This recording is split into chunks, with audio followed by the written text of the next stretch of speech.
Thank you for joining us. We are now joined by the Now Kenya party leader, Martha Karua. She's also a former justice minister and also a senior counsel. We're going to be marking 10 years of the promulgation of the Constitution. What did it feel like for you on August the 27th, in 2010, when that happened? It was a very exciting moment after the long-drawn journey fighting for a new dispensation. It felt like the rebirth of our country. It really was a great moment. Particularly for you because you were justice minister up until 2009. So you were involved, actively involved in the bringing to life of the Constitution. Yes, but my involvement predates my tenure as a justice minister. I was involved in the search for a new constitution right from the 80s, before I even joined Parliament. As an active member of the Law Society, later as a council member of the Law Society, and when the formal journey, when I mean formal, when an act of Parliament was passed to start the formal journey, in 1997, later in 1998, I was very much part of it, and part of the group that crafted that first Constitution of Kenya Review Act. And then much later now, as a justice minister, being part of the group that helped put up a law that would finish the process within 1 year, a law that was self-propelling. It was a very exciting moment. How do you feel now, 10 years in? I feel still that it was a great thing that happened and that this is a constitution we must protect. It is still a good constitution, largely unimplemented. That is a great disappointment, that the Jubilee government has not been able to further the agenda to implement the Constitution. We are seeing a lot of deliberate sabotage, but this is a document I would like to tell Kenyans without batting an eyelid. We must fight to retain and to implement as it is. Why do you think perhaps that commitment is lacking? Only they can answer, but I'm saying that it was sort of a disconnect, that in 2013, the team that was elected was of a people, the president and the deputy, people who, in the first place, were not as passionate about the dispensation. If you remember the president's background, he was in KANU then, and then he was in the yes vote, but a bit lukewarm. The deputy was part of the Naivasha group, which helped bring the Constitution to life, and later turned no. You can see that disconnect. So it was expected that it is as you would fear, that the commitment and the drive, the passion to have the Constitution faithfully implemented may be lacking. And indeed, it has been lacking. It has not been a priority for the Jubilee government. And the best example is health. Health as a devolved function. The bulk of the budget of health remains concentrated at the headquarters. Counties have health workers striking now and then. Almost permanently, there will be a county on strike or the other. They devolved the personnel, minus the means to manage that personnel, because there is an incremental projection of salaries that is normally built in the budget. And if that was with the counties, then the counties would be able to negotiate with their staff. Now they strike, the counties have a fixed budget, they are not in a position to do much, and have to turn back to negotiate with the national government in order to manage the situation. We even saw forced leasing of health equipment, forced on the counties by the national government.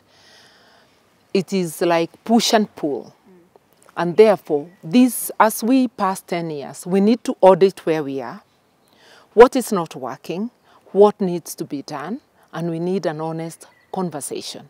So we need to say, in this area, we have failed. And precisely that's what I'm saying. Okay, you say we need to audit, find out what's working, what's not working. In the way we are behaving, not in the Constitution. What have we implemented well? What have we not implemented well? Therefore, if by leaving the funds, for instance, for health, bulk of it at the headquarters, that is killing health as a devolved function, we need to rework that and transfer funding that is commensurate with the responsibility that the counties have. That's what I meant. But are you concerned with these calls for a referendum that there could be a clawback on some of the progressive aspects of the Constitution as presently crafted? The calls are not, in my view, from where I sit, honest. These are calls to merely add on to the number of people in the executive. I don't think that is what Kenyans are missing, to see a top-heavy government.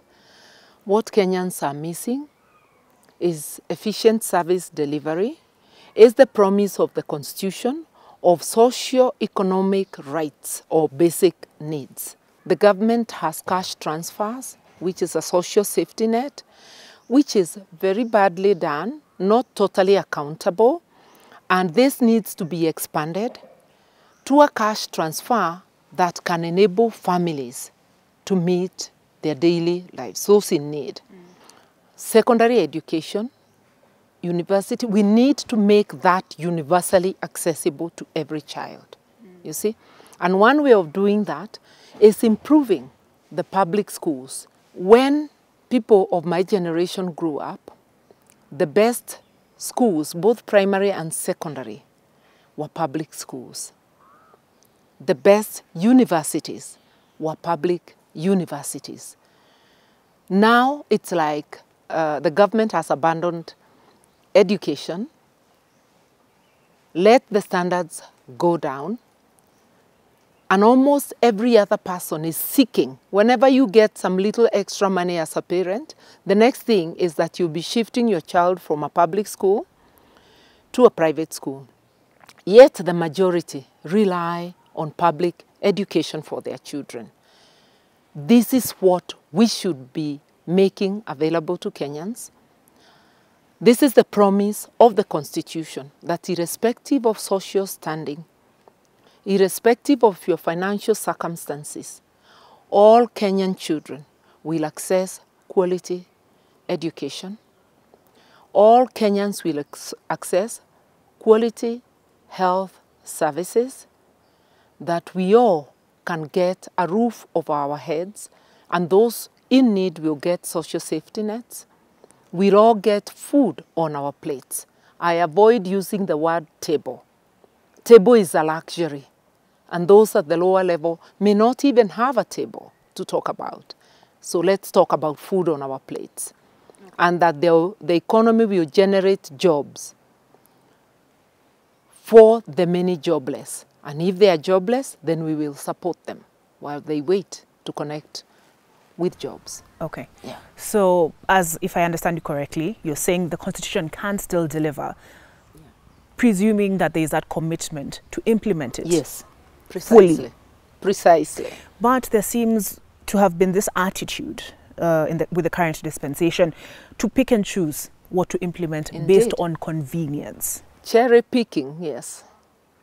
And people who are like that, if that is the attitude today, and it is the attitude of the people who are now telling us that the Constitution needs amendment. They do not want to see their shortcomings. They want to say it's the Constitution that is to blame. Yet, this is a regime that has refused to uphold constitutionalism and the rule of law. Even if we were to amend the Constitution today, nothing will change, because with the same attitude, the very same amendments they'll have brought, they will not obey them. They'll choose and pick what to obey. I would urge Kenyans, let us implement the Constitution we have, and after implementing it substantially, then we can say, yes, our experience is that this is working, this is not working. It's like buying a new outfit. And before you even try, you say, this can't fit me. I want changes. Exactly where do you want changes if you have not even fitted? Let us implement this constitution. We haven't implemented the chapter on public finance, chapter 12. People are still stealing, looting, abusing public resources, and they're not being held to account, either through the courts or making them take responsibility and exiting their jobs so that they don't continue doing harm to the public. It is not a constitutional amendment we need. We need a change of attitude, and we need implementation and enforcement of our laws, which is currently lacking. You spoke of leadership and integrity. There are those who hold the view that with devolution we simply devolved corruption. And that's quite correct. We have devolved corruption to the counties. We need to have a conversation with ourselves also as Kenyans. How do we elect our leaders? Are we driven by values, by handouts, or by euphoria? You know? We need to have that conversation. We've been there before. We've elected leaders based on their credentials, and it used to happen all the time. During the KANU era, I was in opposition for 10 years, and people elected us based on our ideals, not based on handouts. Come 2002, we upset the KANU government, and from there on, a confusion reigns. Because from the 2007 elections, when the first government had already split into two and half of it kicked out of government, the 2007 campaigns are what defines today's political behavior. Because anybody who cares to remember, there were more choppers than you could count in the skies. And the government then and the opposition had almost equal force during those campaigns. And the opposition actually, the ODM, had more money. They looked like they had more money, and I do think they had more money than was available to those of us in government for campaigning. That has completely confused the political terrain. Previously, people knew KANU had money because it was abusing public resources, and the opposition didn't have to have money to be elected. Since 2007, people assume when you say you want to vie, that there is some money that magically appears or maybe is set aside to give each candidate to dish out. So if you're not dishing out, you are mkono ngumu. You see? So we have not seen, our politics have become confused, and people may not listen to candidates without handouts. We need to have a conversation with ourselves. If we want change, the change has to begin with us. We have to have value-based leadership. That value-based leadership will deliver the promise of the Constitution. When Raila Odinga was taken to task on what is the role of the opposition, has his arrangement with Jubilee weakened the opposition, he said it is Parliament's job to provide that oversight over the executive. But then again, even in Parliament, we see party politics playing out. How do we remedy that situation? May I say that the arrangement now, the unofficial arrangement between ODM and Jubilee, actually the outcome of which is a totally unconstitutional and untenable reordering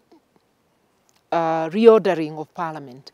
There has to be, our Constitution is very, very clear, that there shall be a majority party and a minority party. And the minority party means the second largest party. And the role of ODM in Parliament is the minority party. And their members are still holding the minority party posts and collecting PACs for those posts, yet not delivering to Kenyans. It is okay to have a handshake. It's okay to have a unity of purpose. but you have to decide whether you are in opposition or government. If you are a government, form a coalition government so that the next minority party can be identified in parliament.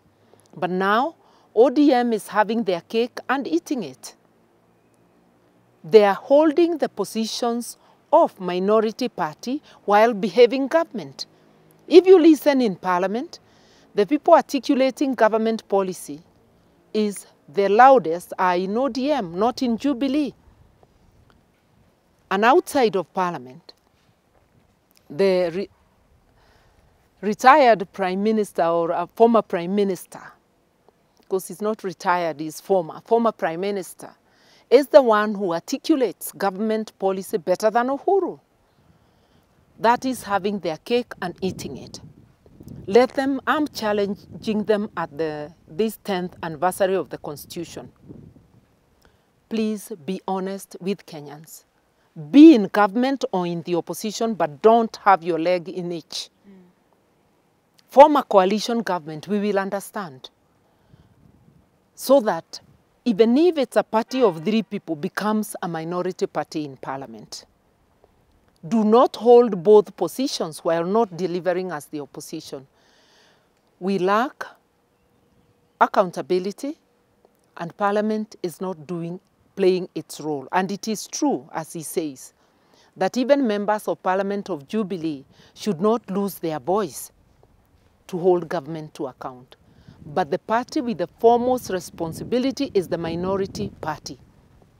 And the minority party, the ODM, has let Kenyans down because they do not know whether they are in government or the opposition. They play both. Their government and their opposition is untenable. And it's a good thing you've mentioned political parties, and you're saying MPs should not lose their voices, even those who are sponsored by the ruling party. But then let's just take a look at the recent situation. Those of a contrary position were relieved of their leadership positions in parliament. I am hoping one day somebody will go to court, because some of those actions may be illegitimate. And there's also the question whether the president, sitting as chair of a parliamentary group, and he cannot chair a parliamentary group, is not a member of parliament, whether he can fire committee members, you know. I don't know what goes on in their meetings, whether then it is the parliamentary group meeting under the watch of the president. But if he's the one chairing the meeting and it's the party whipping and your parliamentary members are not, whatever, there's something, we are distorting democracy. Yeah, we were in that parliament and we know that, yes, there was your party position, but a parliamentary group leadership is elected by the parliamentary group itself and fired by the parliamentary group itself. The party may communicate and members may act, but they must be left to do their thing because there is a separation between executive and parliament. We are now merging the roles of the executive and parliament and even bringing the political party into the executive. Remember, Jubilee has their secretary general as a member of cabinet. So the separation of powers is soon disappearing. There seems to be this contempt of court orders from the executive. And it's, you know, it's not something that happened once. It's something that seems to happen time and again. With the swearing in of Raila Odinga, media houses were shut off. The courts ordered that they should be turned back on. The government dragged its feet, said we had not received the orders. Miguna, very dramatic, very controversial. Court ordered he should be allowed back into the country. He's yet to set foot in the country. We have already discussed the issue of the 41 judges, which the courts already have ruled on. This contempt of, is it dangerous? It is very dangerous. If the government cannot obey the courts, cannot obey the law, it has no moral authority to require citizens to obey. And that creates anarchy. So government is sowing seeds of anarchy by failing to respect court orders. The Miguna one is particularly embarrassing. How a government can tell its own born citizen that they are not citizens. A person who has worked in government, who ran in the last elections, whether you like him or not, he's a Kenyan, and that's the end of the matter. And once the court pronounced itself, all the drama we've been treated to is nothing short of embarrassing. And people in government should never use the authority of the government to fight its own citizens. It is a bad example, and all those orders you have cited that the government has failed to obey is a terrible example. Yeah. Okay. We as citizens obey orders, even orders we don't like. The rule of law and the judicial process is not perfect because it's manned by human beings who are not perfect. Imperfect as it is the best we know. And if we don't respect it, then we call for anarchy. We're taking a short commercial break. We'll be back with Martha Karua.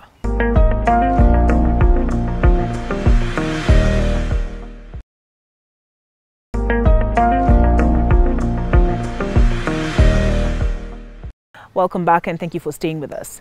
Another issue that has been hard fought in the courts of law, outside the courts of law, is the issue of implementation, and you've talked about it already, of the not more than 2/3 gender rule. Gender rule. We managed to implement it at the county assembly level. Even that is poorly implemented. I've said that only 8 counties are compliant, 39 are not. And it goes to the Electoral Commission, sleeping on the job and not obeying the dictates of the Constitution, and the relevant commissions, the Gender Commission, the Commission on Human Rights, Commission on Administration of Justice, and any other commission that could have, including the Gender Ministry, to tell the government, the executive, that we are doing it wrong. And it's not just in Parliament. If you look at the composition of the Supreme Court, it doesn't conform to the not more than 2/3 gender rule. Why are we not able to organize simple things even before we go to the composition of parastatals? Then you come to Parliament. No wonder then the National Assembly and the Senate have been unable to move forward on this. Bad example by the executive. So the two are encouraging each other, the two institutions, Parliament and the executive, and even the judiciary at the apex court or the Judicial Service Commission in bad behavior. And all eyes are now on the Chief Justice. He was petitioned in 2017. He did not dissolve. He has been petitioned again. We are watching to see what the CJ will do. The Constitution says he shall advise the President to dissolve Parliament. Let us see. The judiciary has to lead by example in following the rule of law.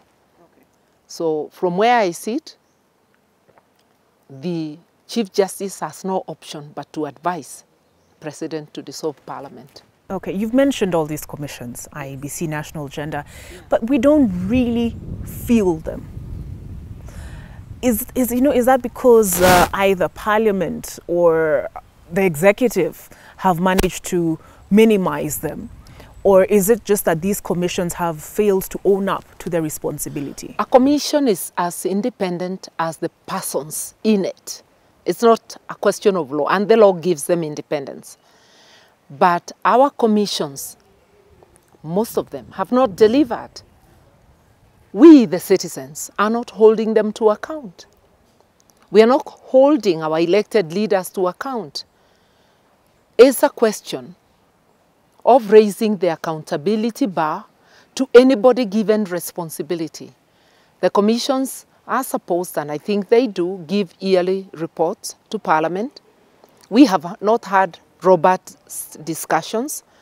I think as Kenyans, we have, even civil society, we need to focus on thematic areas, because when we are all focusing on all areas, we are likely to forget something.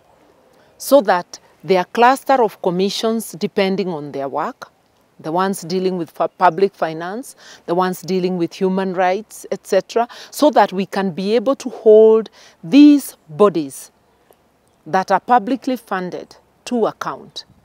As we hold Parliament, as we hold government to account, let us also hold the constitutional commissions. Otherwise, it will be like we created jobs, we created a top-heavy establishment, which is not delivering to the people. But there's this sense that these commissions are merely an extension of the executive, as things stand. Then we focus on the way people are appointed. Recently, we have seen the president moving to appoint cronies in the commission, rewarding people who didn't make it in elections. That is one way of neutering the commissions and making sure they are not effective. So we must focus on those appointments. Why is Parliament approving those appointments? Where is the separation of powers? Because if cronies are given those roles, then they will not work. In fact, there are some commissioners, you notice, will be doing more political work for the government than the work of the commission from where they draw their salaries. These are the things we should be pointing out and saying no to. You talked about women taking up their position, and you said we are not just cheerleaders. I'm sure you've had people either refer to you as the Iron Lady or compare you to, or say you're perhaps Kenya's Margaret Thatcher. You say what is on, you speak your mind. But culturally, women have been taught perhaps be coy, you know, use your feminine wiles. I wasn't taught. I wasn't taught such. I was just taught to be me. And therefore, I'm unapologetically me at every stage. So what I was going to ask you, is it nature or nurture? I think more nurture than nature. And we must stop putting people in a silo. That this is like a woman, this is like a man.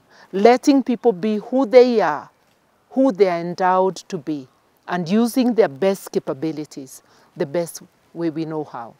It doesn't matter who you say the head of the household is. It may be the woman holding the purse. It's becoming so increasingly. You put the resources together, you utilize them. The same in a family. Your daughter may be holding the big job, or the brother.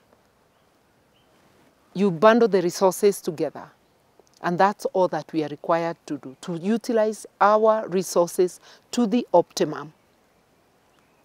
And when it comes to human resources, I'll repeat, talent resides in both the women and the men of Kenya. Failing to utilize any of those resources is a war against ourselves. And this we must stop. Okay. Yeah. I think you served as a magistrate, was it between 81 and 87 before transitioning into politics? Yeah. And in 1992 you were elected the first female advocate, was it? Well, you can craft all the fasts, but yes. Yeah, to be elected. So what informed that? Why did you make that transition into politics? I think driven by need. The repression of the Moi years is what called me to politics. We started by protesting politicization of the Law Society, by giving directorships to people who were serving on the Law Society Council, and in particular to the chairman of the day. And then I realized that even when you are practicing your profession, it's within the socio-economic and political context. So I realized politics of the day matter. And therefore, from speaking about the Law Society, we started speaking about enlarging the democratic space, respecting the rule of law, etc., etc. And when pluralism returned, I entered the space and sought office to improve my country, because you're seeing things that need to be done. Who will do them if it's not you? So I felt called upon to step up the plate. I'm still at it. It's said famously that you walked out on President Daniel Toroitich Arap Moi. It was in 95. It was 2000 and 2001. Or both incidents could have been in 2001. I'm not quite the dates, but I know the second one was 2001. Once in Kianyaga Stadium, and shortly thereafter in Kirinyaga Stadium, Karua Stadium, and that's the most dramatized. President Moi was a man who caused some to tremble in their boots. We've had all the stories near your house, and he had this reputation for being iron-fisted. What gave you the courage in such instances? The courage of my conviction that even a president must operate within the law, that if he will not give me audience, I don't have to give him audience. The law does not force me to give a president audience. So I can pick my bags and walk out of the meeting. The only thing that the law forbids is for me to cause a disturbance at his meeting. So I just gave him the DP salute and walked out, as I was entitled to. Yeah. And you were not afraid for your safety? I was more afraid of losing my dignity. I have to fight for my space, for my dignity, for dignity of opposition. We were in opposition, and he was there to trash us with Kanu. And any response I gave will inform the voters come the voting time. And people were in Kanu, not because they wanted it, they were almost coerced. They thought it was impossible to deal with the situation. As a leader, I had to show leadership. But let me tell you that that debate did not occur in my mind. When they trashed the opposition, and I pointed out to the president that what his people are doing is not right, and I've got to get time to defend my party, and he failed to honor that and was called to speak before doing so, then I knew I must walk out, I must give them my, but I can't be party to dignified treatment of me as opposition, generally as opposition. So I walked out, and that spoke more than any speech I could have given. And thereafter, the president went to Meru from Kirinyaga. He did not repeat the mistake in Meru. He allowed my opposition colleagues then, the late Mwiraria and now current Governor Kiraito, to speak. And next he went to Kakamega and he allowed the opposition to speak. So my actions were not in vain. It tells you even a president is human.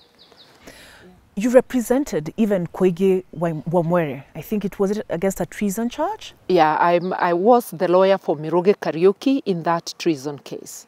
The late Miroge Kariuki, a fellow lawyer. When the wife came to me, after she had been directed to my office by a senior lawyer who thought that the state had eyes on him and therefore he was afraid to take, I was first upset because it's like he's thinking I've got no life to lose. But I later thought, why would I turn the lady away? Because of the actions of a colleague. I took it up. And Miroge was a fantastic client.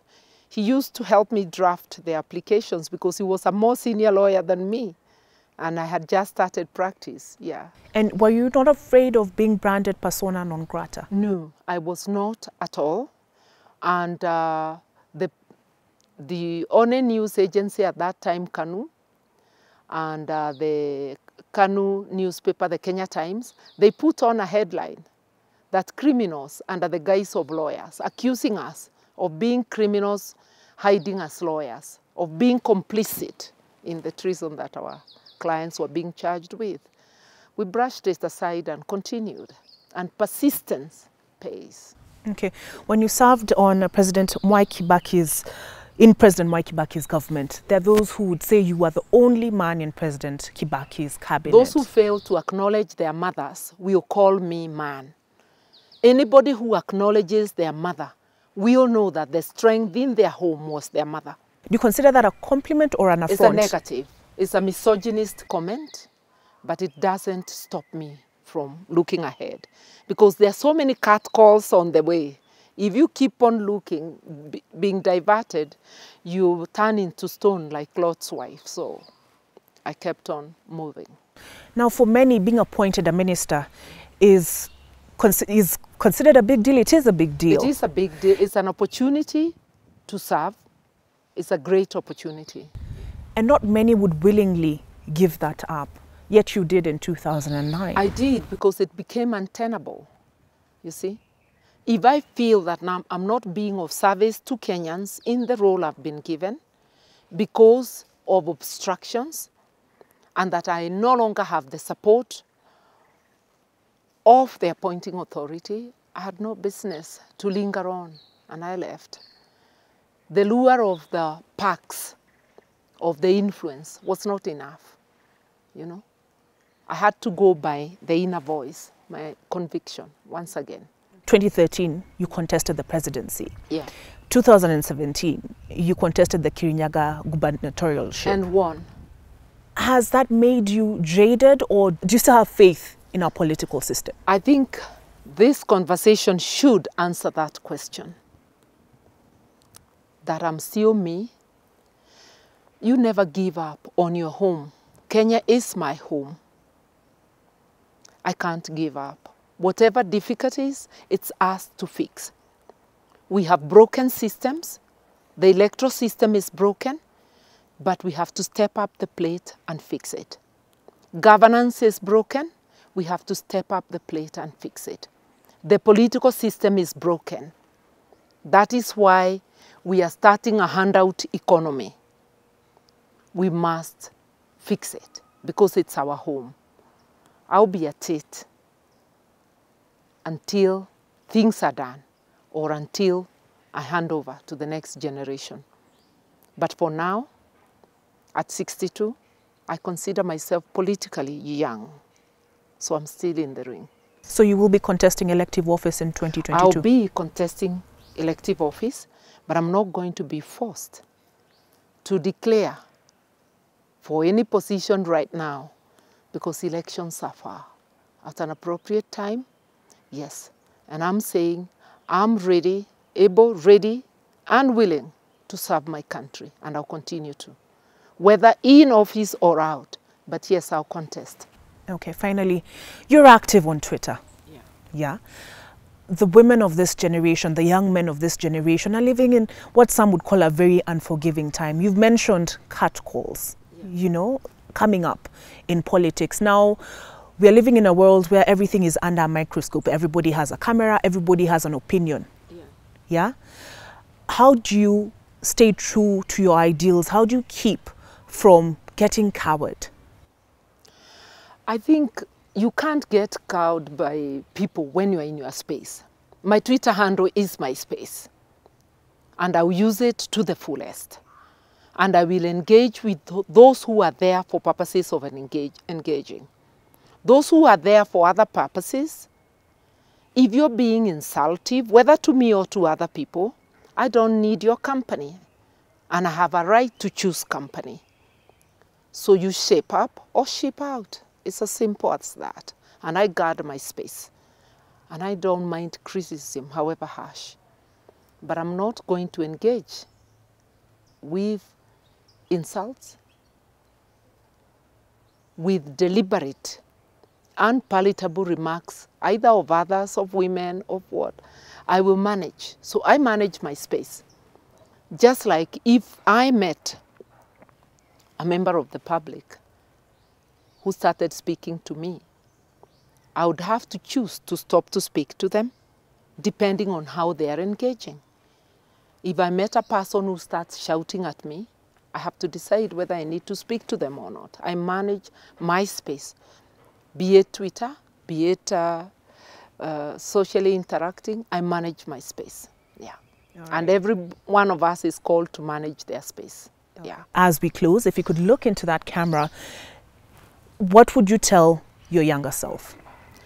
I would tell them that the countries you hear of and you think you want to visit were built by people like you and me. Since my youth, I've been at it, doing the best I can to build my country. You are called upon, the youth of every generation are called upon to do the best to build their country. The onus is on you, on us as Kenyans, to fix this gift God gave us, because we have a beautiful country, a resourceful country, but we need to put it together. Over to you. But I'm still there, holding your hand and covering your back. This we must do together. All right. Thank you very much. You're welcome.